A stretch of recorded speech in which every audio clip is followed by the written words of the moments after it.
শুভেচ্ছা। জুলাইয়ের রক্তপাত সেনাবাহিনীর বিরুদ্ধে ভয়াবহ অভিযোগের সত্যতা কি? জুলাইয়ের উত্তাল দিনগুলো আমরা সবাই দেখেছি রাস্তায় রক্তপাত, কিন্তু আপনি কি জানেন? আপনি কি জানেন সেই রক্তপাতের নেপথ্যে এমন কিছু ছিল যা মূলধারার সংবাদে কখনোই আসেনি? আজ আমরা প্রমাণ সহ দেখাবো কিভাবে একটি সুপরিকল্পিত নীল নকশার অংশ হিসেবে নির্দিষ্ট কিছু হত্যাকাণ্ড ঘটানো হয়েছিল, যার সাথে জড়িয়ে আছে দেশের ক্ষমতা কাঠামোর গভীরতর নামগুলো। একজন পুলিশ অফিসার যাকে আন্দোলনের সময় বিচ্ছিন্ন করে ফেলা হলো, কেন? তার কি কোনো দোষ ছিল, নাকি তিনি এমন কিছুর সাক্ষী হয়ে গিয়েছিলেন যা তাকে বাঁচিয়ে রাখা ঝুঁকিপূর্ণ করে তুলেছিল? আজ আমরা বলবো এসআই সন্তোষের সেই নির্মম হত্যাকাণ্ডের পেছনে তথাকথিত সত্য, যা জুলাইয়ের আন্দোলনের পুরো প্রেক্ষাপটকেই বদলে দেওয়ার ক্ষমতা রাখে। জুলাই হামলায় পুলিশ হত্যাকাণ্ডে বাংলাদেশ সেনাবাহিনী কতটুকু দায়ী? আবার বলা যায় আন্দোলনের মহাছকের মধ্যে থানা পুড়িয়ে দেওয়া, অস্ত্র লুট করে নেওয়া, পুলিশ হত্যা করা, এসব তালিকা করা ছিল। শেখ হাসিনার বিরুদ্ধে মূল খেলা কারা খেলেছে?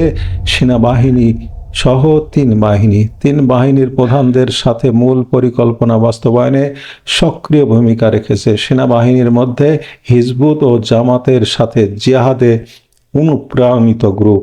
আন্দোলনের রাজপথ দখলে যে পরিকল্পনা ওয়াকার গংরা সাজিয়েছিল তা পুলিশের কারণে সম্ভব হচ্ছিল না। আর রাষ্ট্রের প্রতি অনুগত বাহিনী হিসেবে পুরোটাই রাষ্ট্রের পক্ষে কাজ করেছে পুলিশ।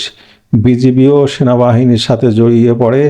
2009 সালে বিডিআর ও সেনাবাহিনী শেখ হাসিনাকে উৎখাতে একটি ষড়যন্ত্র সাজিয়েছিল। সে কারণে বিজিবি সেনাবাহিনীর অনুগত ছিল। যেহেতু দীর্ঘমেয়াদে সারা দেশে একটি নৈরাজ্য তৈরি করে রাখতে হবে আর মববাজরা দেশটা জিম্মি করবে, তাহলে পেয়ারা পুলিশ বাহিনীকে ধ্বংস করতেই হবে। সেই যে সেনাবাহিনী বন্দুকের গুলির মতো বন্দুক থেকে একবার বের হয়ে এসেছে, তাই আর গুলি বন্দুকে ফেরত নেওয়া যাচ্ছে না। ডিপ স্টেটের হয়ে বাংলাদেশের ক্ষমতায় সেনাবাহিনীর পায়ের কাছে বসে লেজ নাড়িয়েছে জামাত বিএনপি, আর আমেরিকা সেনাবাহিনীর কাঁধে তুলে দিয়েছে ইউনূসকে, আর লেজ নাড়ানোর পুরস্কার পেয়েছে জামাত ও বিএনপি। আমেরিকার নির্দেশ মতো সেনাবাহিনীর হয়ে ক্ষমতায় তারেক। এই প্রসঙ্গটা এই পর্যন্তই থাক। এই কথাগুলো আপনারা সবাই জানেন এবং বোঝেন। কথার সূত্র টেনে আনার জন্য কথাগুলো বলা, আর যারা কথাগুলো মানতে চান না তারা ভবিষ্যতে হাতে হাতে প্রমাণ পাবেন, তখন এই কথাগুলো আপনাকে মানার দরকার পড়বে না। পুলিশ হত্যা করেছে সেনাবাহিনীকে মাঠে থাকতে হলে পুলিশকে মারতে হয়েছে পরিকল্পিতভাবে। সাধারণ মানুষকে আর পুলিশকে নির্মমভাবে হত্যা করা হয়েছে ভীতি ছড়ানোর জন্য, যেন আমরা দানব, আমাদের সাথে লড়তে এসো না। আমরা নির্মম, আমরা নৃশংস। এই ত্রাসের রাজত্ব কায়েম করা হয়েছে। ভয় তো ছিলই, শেখ হাসিনাকে হত্যা করা যায়নি। শেখ হাসিনার পক্ষের জনগণকে বিভ্রান্ত করতে হয়েছে, ছত্রভঙ্গ করতে হয়েছে, হত্যা করতে হয়েছে, 32 ভাঙতে হয়েছে ভীতি ছড়ানোর জন্য। প্রমাণ করতে হয়েছে আমরা দানব, আমাদের সাথে লাগতে এসো না। সরাসরি পুলিশ হত্যার একটা উদাহরণ আছে। এই হত্যায় অমুসলিমদের মধ্যে ভীতি ছড়ানো হয়েছে। আমাদের মহান সেনাবাহিনী সরাসরি হত্যা করার জন্যই জুলাই সন্ত্রাসী মেহেদী হাসানের হাতে তুলে দেওয়া হয়েছে এসআই সন্তোষকে। হতভাগ্য অমুসলিম এসআই সন্তোষের কথা আলাদা করে বলতে হবে, সন্তোষের কথা আলাদা করে বলতে হয়, কারণ এই হত্যাকাণ্ডটির ধরন স্বতন্ত্র, অনেকখানি আলাদা। ছাত্র জনতার সাথে সংঘর্ষে এর আগেও অনেকবার পুলিশ নিহত হয়েছে, সেটা নতুন কিছু নয়। পুলিশ জনতার উপর লাঠিচার্জ করে, টিয়ার গ্যাস মারে, কখনো কখনো গুলিও ছোড়ে। আন্দোলনের ধরন সেরকম হলে কখনো কখনো ছাত্র জনতাও পাল্টা ইট পাটকেল ছোড়ে। সেই রকম পরিস্থিতিতে জনতার বা পুলিশের কেউ প্রাণ হারাতে পারে, সেটা ভিন্ন পরিস্থিতি। কিন্তু সন্তোষ ওই রকম কোনো সংঘর্ষের মধ্যে প্রাণ হারায়নি। সন্তোষকে যখন হত্যা করা হয়েছে তখন আওয়ামী লীগ সরকারের পতন হয়ে গিয়েছে। আন্দোলনকারীরা বানিয়াচং থানা আক্রমণ করেছে, সেখানে মিলিটারি এসেছে থানা রক্ষা করতে। আন্দোলনকারীরা মিলিটারির কাছ থেকে নাম ধরে চেয়ে সন্তোষকে আলাদা করে নিয়ে ন্যায় হত্যা করার জন্য।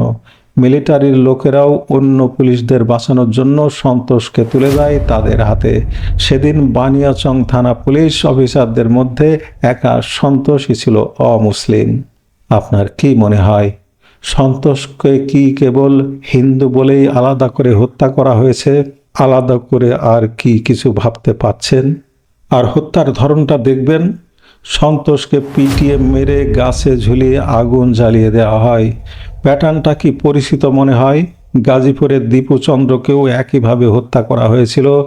সন্তোষকে হত্যা করা ছাত্র জনতার আন্দোলনের সময় ঘটে যাওয়া কোনো ঘটনা নয়। সন্তোষকে যখন হত্যা করা হয়েছে তখন আন্দোলনের সফল সমাপ্তি হয়ে গিয়েছে। বানিয়াচং থানা ততক্ষণে পুড়ে ছাই হয়ে গিয়েছে। থানার পুলিশরা সবাই প্রাণ ভয়ে মিলিটারির পেছনে আশ্রয় নিয়েছে। সেই অবস্থায় সন্তোষকে বিশেষভাবে বেছে নিয়ে হত্যা করা হয়েছে। সন্তোষ কিন্তু ওই থানার ওসি ছিল না, নিতান্তই একজন তরুণ সাব ইন্সপেক্টর। সকল পুলিশ হত্যার বিচার তো করতেই হবে, কিন্তু সন্তোষের হত্যা করার বিষয়টি একটু স্বতন্ত্র। এইটার বিচার অবশ্যই করতে হবে। এইসব বিচার করতে হবে আমাদের জাতীয় স্বার্থেই। আসামি কি সেনাবাহিনী হবে না? এটা কোনো প্রতিশোধের বিষয় নয়। দেশের আইনের শাসন ফিরিয়ে আনতে হলে আইনের কর্তৃত্ব অবশ্যই নিশ্চিত করতে হবে, না হলে এরকম ঘটনা আরও ঘটবে। আইনের শাসন কখনোই আমরা প্রতিষ্ঠা করতে পারবো না। আমরা আর কতকাল গান গাইব আমাদের সেনাবাহিনী দেশপ্রেমিক? গদগদ হয়ে সেনাবাহিনী শব্দটি উচ্চারণ করার আগে আমাদের বলতে হয় আমাদের দেশপ্রেমিক সেনাবাহিনী। আহারে ... পং। আমি যা বলছি তা হয়তো আপনার চেনা জগতের ধারণাকে বদলে দিতে পারে, তবে সত্য সবসময়ই অস্বস্তিকর।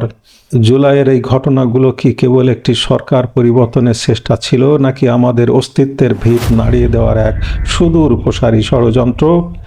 আপনার কি মনে হয়? কমেন্ট সেকশনে আপনার মতামত জানান। আর হ্যাঁ, খবরের আড়ালে লুকানো এই কঠিন সত্যকে জানতে আমাদের সাথেই থাকুন। ভালো থাকুন।